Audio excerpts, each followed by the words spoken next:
way góor saane ñang dewoote naa ko wuy ji am ca ngëneel ya. asalaamaaleykum wa rahmatullahi wa barakaatu.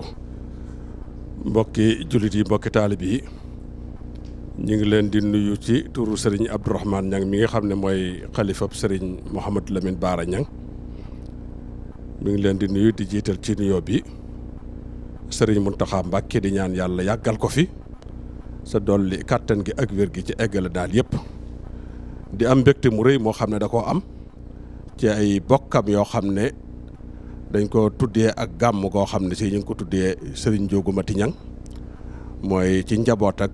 mam góor saañ na ñu tuddee ko bis boo xam ne mooy seen gàmm gi nga xam ne bañ ko dalee def ak léegi daal téeméer at ak ñaar fukki at ak benn yoo xam ne ñu ngi koy si def fële ca Nget ren jii nag ngir dundal ak bokk tax na njaboot gi fab ko tuddee ko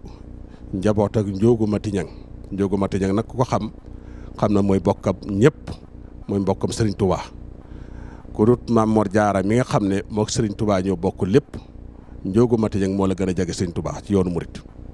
kon loolu bu ñooñu amee mbégte mu toll noonu njaboot ak Serigne Góor Saane Niang fab lu mel noonu tuddee ko njaboot ak Ndiogou Mati Niang di magam loola dafay firndeel la maanaa njaboot Serigne Touba gépp lañ ko tuddee njaboot ak Mbusoobe gépp lañ ko tuddee ba tax na Serigne Abdourahmane Niang mi nga am mbégte mu rëy di fas yéene bokk ak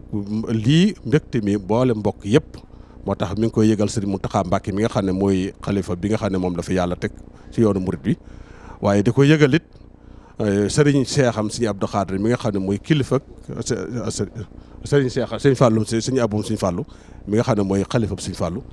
waaye di ko yëgal it Serigne Cheikh Serigne Abdou Khadre mi nga xam ne moom it mooy kilifa kër gi waaye di ko yëgal it Serigne Omar Bousso mi nga xam ne mooy xalifa Serigne Mbacké Bousso waaye da koy yëgalit mboolem maanaam Serigne Bàcc Bousso mi nga xëy xalifa Serigne Massamba waaye da koy yëgalit njaboot ak sëñ Seexu Bousso gi ak mboolem mbokk yi Bousso bi ak Mbacké ak njaboot ak Serigne Modou Fadama Niang yi ñoom it ñu ngi leen koy yëgal di xam ne bés la boo xam ne daal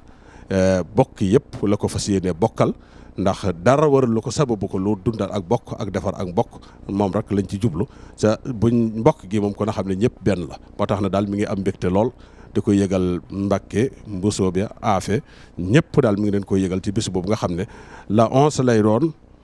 ci weeru mars fële ca Ngeet ci njaboot ak Maam Góor Saane Niang foofa lañ koy defee ci loolu lañ koy defee ñu sàkku ci bis bi daal Serigne Abdourahmane Niang mi ngi sàkku ci mbooloo mi ñëpp bokk yi ak taalib yi kóllëre yi ak soppi yi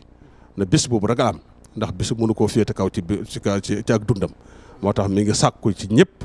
ñëw faxe ba bis boobu ñu ànd ak moom dem faxe ba dundal bis ba ca bokk yi dañ ko bëggee woon ci moom loolu ñu def ko ñu ngi koy fàttali ñëpp di ko sàkku ci ñëpp di am mbégte ci bàyyi képp koo xam ne tudd ñu la nag nga xam ne xataayi jotaay bi la rek waaye bokk gi moom Serigne Abdourahmane xam na ñëpp la yéene lay dox aw yiw du ko jëmee ci ñoom ñëpp la boole ci mbir mi koo xam ne tudd ñu saw tur it nga xam ne si nga bokk buñ xasee ba wax Mbusoo bi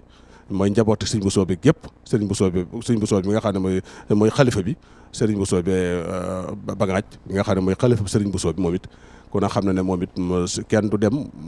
du ko bàyyi moom la ñuy jiital ci yëf yi moom ak njabooti Serigne Mbusoobe gépp rek ak képp koo xam ne aju na ci njaboot ak maam Maharam ñu ngi la koy yëgal kon daal sëñ bi mu ngoog ñu ngi am mbégte bu baax a baax da koy yëgal ñëpp rek di ñaan ñëpp àndandoo teew ci bis bi du ñàkk ay communiqué yoo xam ne daañu ko def ngir mën a yaatal jotaay ba ñëpp xam waxtu wi nga xam ne si la ñuy départ ak waxtu wi nga xam ne moom la ñuy dellusiwaat incha allah rabbi